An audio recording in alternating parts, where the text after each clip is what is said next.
Le film commence dans une prison avec un prisonnier enchaîné. Lorsque les soldats arrivent, ils ouvrent la porte du détenu et le traînent sur le balcon. On peut voir tous les résidents lui crier dessus et le traiter de meurtrier et de monstre sanguinaire. Le geôlier ordonne à un garde de déclarer sa vengeance. Le garde annonce devant la foule que le tribunal l'a condamné à la mort par pendaison dans 2 jours.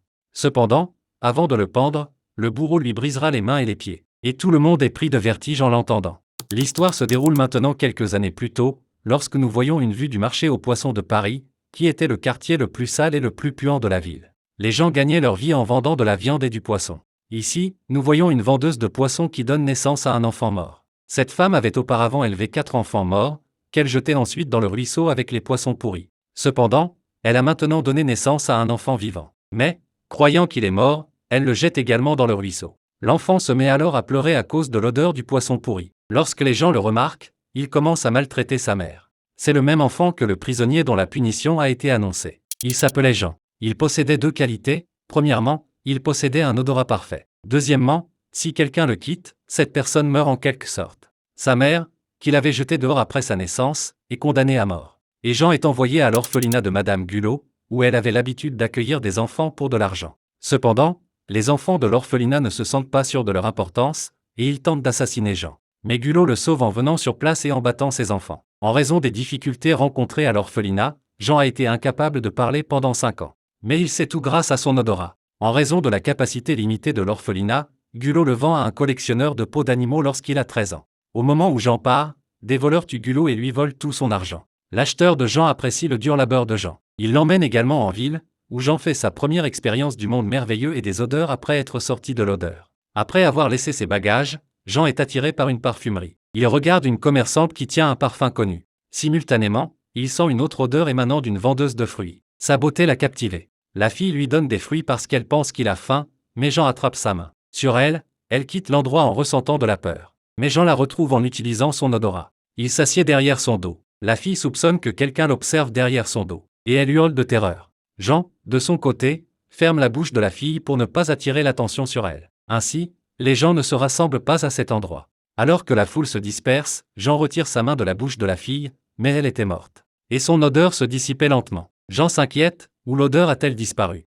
Passons à un autre personnage, le grand parfumeur de Paris nommé Baldini. Et, avec l'arrivée de nouveaux parfumeurs en ville, son travail avait été supprimé. Il essayait de se faire passer pour les autres parfumeurs. Jean retourne à la boutique de Baldini le soir même pour récupérer la peau de chèvre. Et il observe le large éventail de parfums disponibles. Après avoir senti le corps de Baldini, Jean dit qu'il peut lui faire un tel parfum. Et Baldini se moque de lui. Jean l'informe de la force de ses capacités. Baldini croit en lui et lui donne une chance. Jean crée des parfums et les donne à Baldini, qui y décèle l'arôme de l'amour. Ce parfum étant le plus connu, Baldini est décontenancé. Lorsque Jean s'en aperçoit, il lui assure qu'il peut aussi créer les meilleurs parfums qui soient. Baldini regrette son bien-aimé, qui a beaucoup de talent, comme il le sent. Baldini a maintenant acheté Jean à Grimil. La même nuit, l'ivrogne Grimil se noie dans un ruisseau. Grâce à Jean, Baldini et ses parfums sont devenus célèbres dans tout Paris. Il enseigne également à Jean ses propres méthodes de fabrication de parfums. Il informe Jean que chaque parfum comporte 3 séries, chacune contenant 4 senteurs. Cela signifie qu'il y a un total de 12 senteurs que les humains peuvent facilement distinguer. Autrement, aucun homme au monde ne peut égaler ce parfum, à moins que quelqu'un ne crée le 13e parfum. Jean est ému à ce sujet, car il croit qu'il sera capable de le créer. Et il demande à Baldini d'enseigner son processus, promettant de lui fournir la meilleure méthode au monde. Baldini décrit le processus consistant à mettre 10 000 fleurs dans un flacon à l'aide de sa machine sur mesure, qu'il a apprise avant d'arriver à Paris. Un jour, Baldini trouve Jean en train de pleurer. Lorsque Baldini s'enquiert de la raison, Jean le traite de menteur, affirmant que sa méthode est inefficace et dépassée. Je n'ai pas réussi à capturer le fer et le verre dans une bouteille. Jean perd connaissance à la suite de l'incident de Baldini. Comme Jean tombe malade, Baldini s'inquiète de sa célébrité.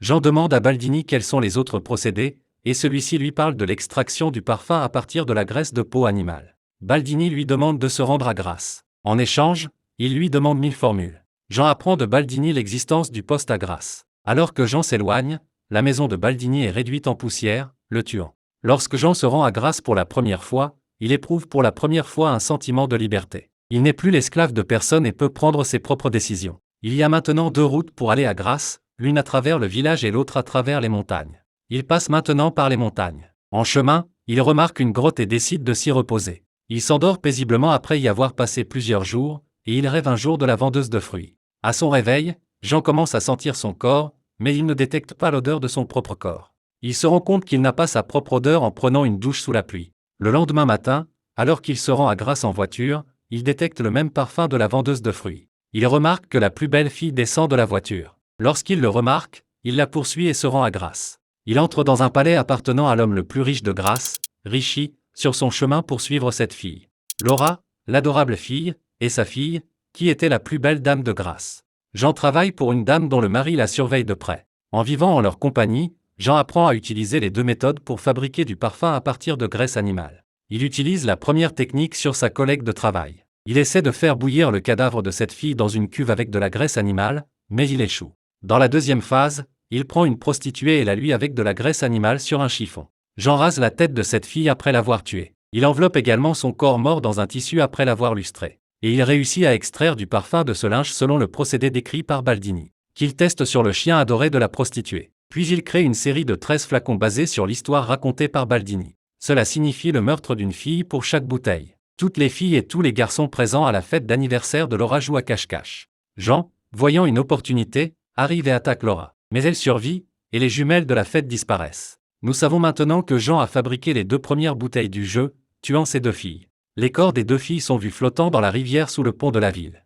Après cela, une série de meurtres de jeunes femmes commence dans la ville. Les gens terrorisés commencent à verrouiller leurs portes d'entrée afin de sauver leurs filles. Cependant, Jean fabrique les ensembles de 12 flacons et les mélange tous ensemble dans un grand flacon. Il lui faut maintenant un flacon de plus pour compléter le parfum parfait. Cela signifie le meurtre de Laura. Richie observe que toutes les filles victimes étaient jeunes et ne portaient aucune trace de séduction sur leur corps. Ce meurtrier les a ciblées pour une raison précise. Tout le monde vient demander de l'aide à l'église, et le père de l'église accepte d'aider. Lorsqu'il arrive, un homme l'informe qu'il a été attrapé par le meurtrier. Tout le monde dans la salle éclate de rire en l'entendant. Richie ne croit pas à cette nouvelle. Inquiet pour sa fille, il décide de quitter Grasse et part avec elle le lendemain. Jean détecte l'odeur de Laura qui quitte la ville. Il la découvre grâce à ses capacités après l'avoir suivie. D'autre part, le chien d'un promeneur découvre les cheveux et les vêtements de son maître dans la chambre de Jean, ce que c'est Draud, le collègue de travail de Jean. Les investigations de la police permettent de découvrir les vêtements et les cheveux d'autres filles. Rich passe toute la nuit dans un hôtel avec sa fille Laura,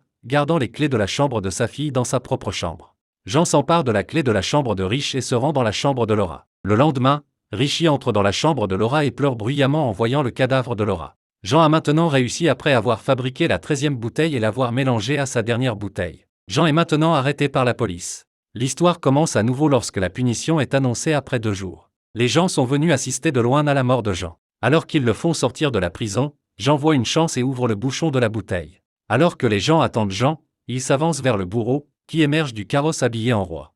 Le bourreau s'agenouille et appelle Jean innocent en pleurant. Maintenant, Jean asperge un mouchoir de parfum, et tout le monde dans la foule a une odeur de paradis quand il l'agite en l'air. Et tout le monde l'appelle un ange. Jean se considère comme le sauveur de l'humanité. Et puis il disperse son mouchoir au milieu de la foule. Et, en peu de temps, tout le monde commence à faire l'amour sans distinction d'âge, de sexe, de pauvreté, de richesse, de race ou de couleur. Jean ressent une profonde affection en observant cela. La vendeuse de fruits lui manque. Il croit qu'en l'aimant comme telle, il pourra la faire sienne. Quand il y pense, il devient déprimé et se met à pleurer. Soudain, Richie tend la main, une épée à la main, pour assassiner Jean. Mais le pouvoir du parfum le rend également incontrôlable et il demande pardon en s'agenouillant à ses pieds. Lorsque Jean se rend compte de son erreur, il quitte la ville. Plus tard, l'influence du parfum s'estompe au sein de la population.